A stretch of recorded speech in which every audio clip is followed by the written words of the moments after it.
जय हिंद बच्चों, कैसे हैं आप सब। आज के इस वीडियो में हम लोग राइमर टाइमन रिएक्शन के बारे में पढ़ेंगे। जी हाँ बच्चों, ये एक इंपॉर्टेंट रिएक्शन है फिनॉल का और ये एक इंपॉर्टेंट साइंटिफिक रिएक्शन है। चलिए राइमर टाइमन रिएक्शन की शुरुआत करते हैं। जैसा कि आप जानते हैं, सबसे पहले हम लोग रिएक्शन का आउटलाइन देखेंगे, उसके बाद समझेंगे कि इसका मैकेनिज्म क्या है और इसे हम जल्दी से कैसे बनाएंगे। आइए राइमर टाइमन रिएक्शन पर बात करते हैं। बच्चों राइमर टाइमन रिएक्शन में क्या है कि इन्होंने रिएक्शन जो कराया था, उन्होंने रिएक्शन में फिनॉल लिया था। क्या लिया था बच्चों? फिनॉल। बेंजीन रिंग के ऊपर OH लेना है, इसका नाम बच्चों कहलाता है फिनॉल। फिनॉल का रिएक्शन इन्होंने सबसे पहले CaCl3 और NaOH, बच्चों इसे क्लोरोफॉर्म और बेस कहा जाता है। क्या कहा जाता है बच्चों? क्लोरोफॉर्म और बेस। क्लोरोफॉर्म और बेस के साथ कराया था। दूसरा में इन्होंने रिएक्शन बच्चों H+ के साथ कराया था, जिसे एसिडिफिकेशन के नाम से भी जाना जाता है। जब इनका आपस में रिएक्शन होगा तो रिएक्शन होने के बाद बच्चों ये फिनॉल है और यहाँ पे CHO यानी एल्डिहाइड फंक्शनल ग्रुप इंट्रोड्यूस हुआ है। इसे हम लोग कहते हैं बच्चों सैलिसिल एल्डिहाइड। क्या बोला जाता है बच्चों? Salicyl aldehyde. साथ में हमें एक और प्रोडक्ट भी मिल सकता था, इधर OH है और यहाँ पर आपका CHO है। ठीक है, ये भी सेम प्रोडक्ट है सैलिसिल एल्डिहाइड। लेकिन इस पोजीशन को आपको तो पता है कि इस पोजीशन को हम लोग को क्या बोलते हैं इसे बच्चों? ऑर्थो। और इस पोजीशन को बोला जाता है पैरा। ठीक है, ऑर्थो जो है बच्चों ये अपना मेजर प्रोडक्ट रहेगा और पैरा जो है ये अपना माइनर प्रोडक्ट रहेगा। अभी आपको अगबकाना नहीं है, अभी हमने रिएक्शन का सिर्फ फॉर्म लिखा है कि इन्होंने रिएक्शन में बोला क्या था। चलिए एक बार फिर से समझ लेते हैं। लेना क्या है बच्चों? फिनॉल लेना है। फिनॉल का रिएक्शन कितना बार? अभी 2 बार हमें कराना है। सबसे पहले किसके साथ? क्लोरोफॉर्म और बेस के साथ, और दूसरा किसके साथ? H+। प्रोडक्ट क्या बनेगा? तो प्रोडक्ट हमें क्या बनेगा बच्चों? Salicyl aldehyde. ठीक, और सैलिसिल एल्डिहाइड दो तरह का बन सकता था, या तो ऑर्थो पे या तो कहाँ पे? पैरा पे। लेकिन जो मेजर प्रोडक्ट होगा वो कौन सा होगा बच्चों? ऑर्थो का। रीजन मैं आपको समझाऊंगा कि ऑर्थो ही मेजर प्रोडक्ट क्यों होता है। आइए अब जरा इसका मैकेनिज्म समझते हैं। तो चलिए अब मैकेनिज्म पे बात करते हैं कि RTR का यानी राइमर टाइमन रिएक्शन का बच्चों मैकेनिज्म क्या है। ठीक है, तो मैकेनिज्म का सबसे पहला स्टेप में क्या होगा कि हमने जो क्लोरोफॉर्म और बेस लिया था यानी NaOH, ये दोनों मिल करके बच्चों CCl2 बनाते हैं। ठीक, CCl2 को हम लोग DCC बोलते हैं। अगबकाना नहीं है, CCl2 जो बना है बच्चों इसे डाइक्लोरोकार्बिन बोला जाता है और ये एलिमिनेशन रिएक्शन से बनता है, जिसे हम E1 एलिमिनेशन के नाम से जानते हैं। ठीक है बच्चों, चलिए तो क्लोरोफॉर्म और बेस मिल करके क्या बनाया बच्चों? CCl2। इनके पास 6 इलेक्ट्रॉन है और ये काम करेगा इलेक्ट्रोफाइल का। बच्चों जिसके पास इलेक्ट्रॉन की कमी है या पॉजिटिव चार्ज है वो काम किसका करता है? इलेक्ट्रोफाइल का। तो पहला बात याद रखना है कि RTR का इलेक्ट्रोफाइल कौन है? तो RTR का इलेक्ट्रोफाइल बच्चों CCl2 है। नाम क्या है? डाइक्लोरोकार्बिन। आइए रिएक्शन का शुरुआत करते हैं। सबसे पहले यहाँ पे तो आपको मैकेनिज्म का दूसरा पार्ट क्या होगा कि आपको फिनॉल लेना पड़ेगा। ठीक, फिनॉल में आपको ये बेंजीन रिंग लेना है, ये OH है। ठीक है बच्चों, ऐसा। अब यहाँ सबसे पहले इन्होंने रिएक्शन करवाया बेस के साथ। बच्चों आपको ये बात समझ में आना चाहिए, जानकारी होना चाहिए कि ट्रिपल बॉन्डेड कार्बन से जो हाइड्रोजन ऐड होता है या ऑक्सीजन से जो हाइड्रोजन ऐड होगा, नाइट्रोजन से जो ऐड होगा या सल्फर से जो ऐड होगा, ये सब के सब हाइड्रोजन जो हैं बच्चों एसिडिक होते हैं। कैसे होते हैं? एसिडिक। और जब जब बेस के साथ रिएक्शन होता है तो सबसे पहले या सबसे फास्ट जो रिएक्शन है वो एसिड बेस रिएक्शन होता है। इसलिए सबसे पहले बेस चाहता है कि वो एसिडिक हाइड्रोजन को बच्चों यहाँ से निकाल ले। ठीक है बच्चों, चलिए आई होप आप समझ गए होंगे। आइए यहाँ से आगे चलते हैं। तो ये बेस का काम है बच्चों एसिडिक हाइड्रोजन को निकलवाना और तब तक ऑक्सीजन के ऊपर निगेटिव चार्ज आ जाएगा। आइए तो यहाँ से रिएक्शन को कंप्लीट करते हैं। ये O पर क्या हो जाएगा बच्चों? माइनस, और ये आपका बॉन्ड है। अब ये O पे जैसे माइनस आया, इसको बोलते हैं फिनॉक्साइड आयन। क्या बोला जाता है बच्चों? Phenoxide ion. ठीक है, ये फिनॉक्साइड आयन है। अब यहाँ पे ये इलेक्ट्रोफाइल है। इलेक्ट्रोफाइल अब भटक रहा है कि भैया इलेक्ट्रॉन का कमी है, कहीं से इलेक्ट्रॉन मिल जाता। तो जैसा कि हम लोग जानते हैं ये जो बेंजीन रिंग है बच्चों ये पाई बॉन्ड डोनर होता है या पाई इलेक्ट्रॉन डोनर है, यानी ये काम करेगा न्यूक्लियोफाइल का। और एक इलेक्ट्रोफाइल को क्या चाहिए? न्यूक्लियोफाइल से इलेक्ट्रॉन चाहिए। अब यहाँ से न्यूक्लियोफाइल आपका आ गया CCl2। ठीक, जैसे CCl2 आया, बेंजीन अपना पाई बॉन्ड इसे दे देगा, इसने अपना पाई बॉन्ड दिया और ऑक्सीजन वापस यहाँ कौन सा बॉन्ड बना लेगा? डबल बॉन्ड, ताकि इस कार्बन की वैलेंसी जो है बच्चों पूरी हो जाए। आइए तो अगला स्ट्रक्चर जो बन करके आएगा वो आपका ऐसा आएगा। ऊपर में डबल बॉन्ड ओ है, ये बॉन्ड यहाँ रखेंगे, ये ऐसे रखेंगे बच्चों। ये कार्बन है और यहाँ 2 बार क्लोरीन है, ठीक। ये कार्बन है और उसके साथ 2 बार क्या है, क्लोरीन है बच्चों। इस पोजीशन पे एक हाइड्रोजन भी मौजूद है। एक क्या मौजूद है बच्चों, हाइड्रोजन भी मौजूद है। यहाँ पे है ना बच्चों, कार्बन 3 बॉन्ड बनाया है तो एक हाइड्रोजन यहाँ पर एक्स्ट्रा मौजूद है, ठीक है। हमने उस हाइड्रोजन को यहाँ दिखाया और क्योंकि इलेक्ट्रॉन कार्बन को दिया है तो इस कार्बन के ऊपर निगेटिव चार्ज है। कार्बन के ऊपर क्या है बच्चों, निगेटिव चार्ज। तो आई होप आप इतना समझ गए होंगे।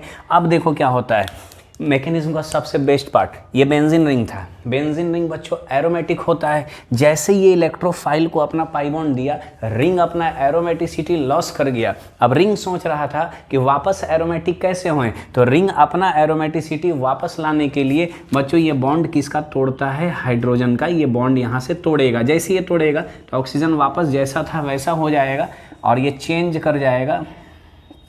ऊपर में आपका O- आ गया, यहाँ जैसे बॉन्ड है वैसे रखेंगे और यहाँ ये कार्बन है और उस पर निगेटिव और बच्चों यहाँ Cl आपका मौजूद है। अब यहाँ से कौन निकल गया ज़रा बताओ तो, H+। कौन निकल गया है, H+। ये जो H+ है, अब H+ भटक रहा है, उसको इलेक्ट्रॉन यहाँ से चाहिए। H+ भटकते भटकते उसी H+ को कौन पकड़ लेता है बच्चों, C-। और C- देखो मैं यहाँ हटा रहा हूँ और हटाने के बाद इसको क्या कर रहा हूँ, CH। क्या कर रहे हैं बच्चों, CH।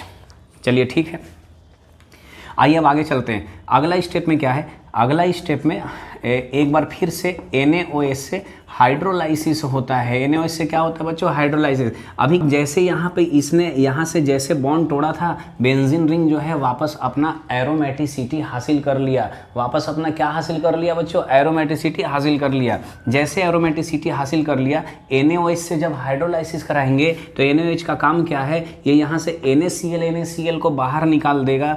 और बच्चों NaCl को बाहर निकालने के बाद आपका बेंजीन रिंग जैसा था वैसा रह गया और ये कार्बन से ये दोनों जगह पर बच्चों क्या आ गया है, OH। क्या आ गया है बच्चों, OH। किसके निकलने से, NaCl से। हाइड्रोलाइसिस से यहाँ क्या आ गया, OH। अब एक कार्बन पर 2 OH जो है ये अनस्टेबल होते हैं। कैसे होते हैं, अनस्टेबल। कहीं भी अगर एक कार्बन पर आपको 2 OH अगर दिखे तो यहाँ से बच्चों H2O निकल जाता है। क्या निकल जाता है, H2O। और यहाँ से H2O निकाल देते हैं तो -H2O करने के बाद ये आपका बेंजीन का रिंग जैसा है वैसा रहेगा और O पर माइनस है। और आपने यहाँ देखा कि क्या इंट्रोड्यूस हो गया है, CHO क्या है बच्चों, एल्डिहाइड ही तो है। अब ये ऑक्सीजन पर निगेटिव था, इसे स्टेबल करना ज़रूरी था। तो राइमर टाइमन ने क्या किया, आपने देखा था कि 2 चीज़ लिया था। सबसे पहले तो क्लोरोफॉर्म और बेस से रिएक्शन कराया और दूसरा जो उन्होंने यूज़ किया वो H+ यूज़ किया था, याद होगा। तो यहाँ से इनको H+ दे दो जो रिएक्शन में लिया गया था। और जैसे इन्हें H+ दे देंगे तो H+ देने के बाद बच्चों यहाँ OH और इधर क्या आ जाएगा, CHO। इसी को बोलते हैं सैलिसिल एल्डिहाइड। क्या बोला जाता है बच्चों, सैलिसिल एल्डिहाइड। आई होप आप मैकेनिज्म को अच्छे से समझ गए होंगे।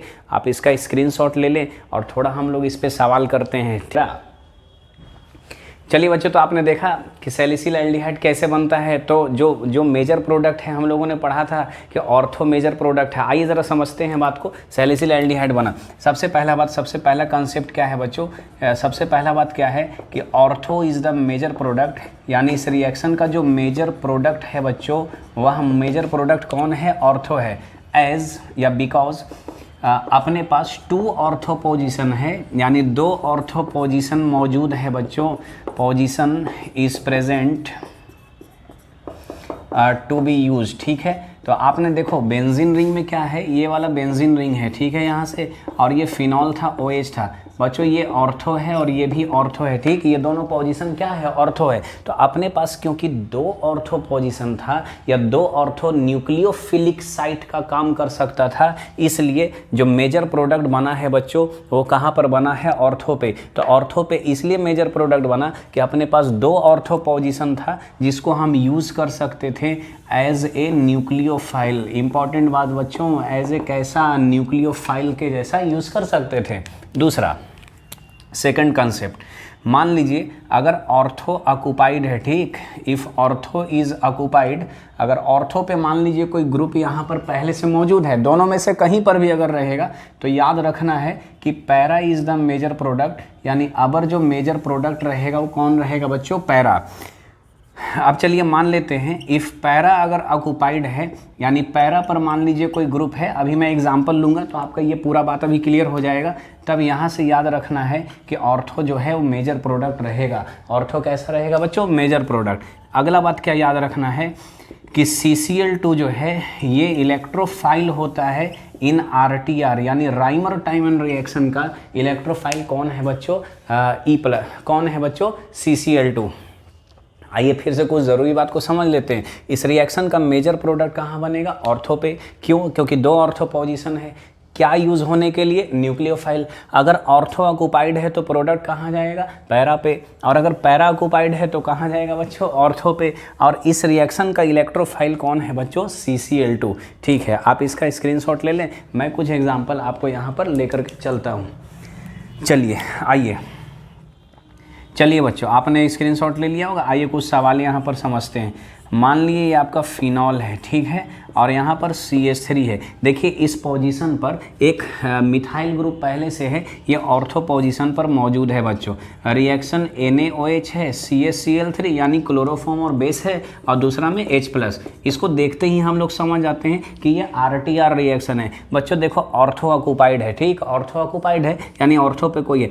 अब आपको पैरा पर प्रोडक्ट बनाना है, तो अब यहाँ से क्या करना है कि फिनॉल जैसे है वैसे छोड़ देना है, यहाँ CH3 और यहाँ क्या ऐड कर देना है बच्चों, CHO, क्योंकि राइमर टाइमन रिएक्शन में एल्डिहाइड फंक्शनल ग्रुप बच्चों इंट्रोड्यूस हुआ था। आई होप आप समझ गए कि अगर ऑर्थो ऑक्युपाइड होगा तो मेजर प्रोडक्ट कौन सा होगा बच्चों, पैरा, और अगर पैरा ऑक्युपाइड हुआ तो मेजर प्रोडक्ट क्या रहेगा, ऑर्थो। आइए मैं आपके लिए क्वेश्चन लिखता हूँ।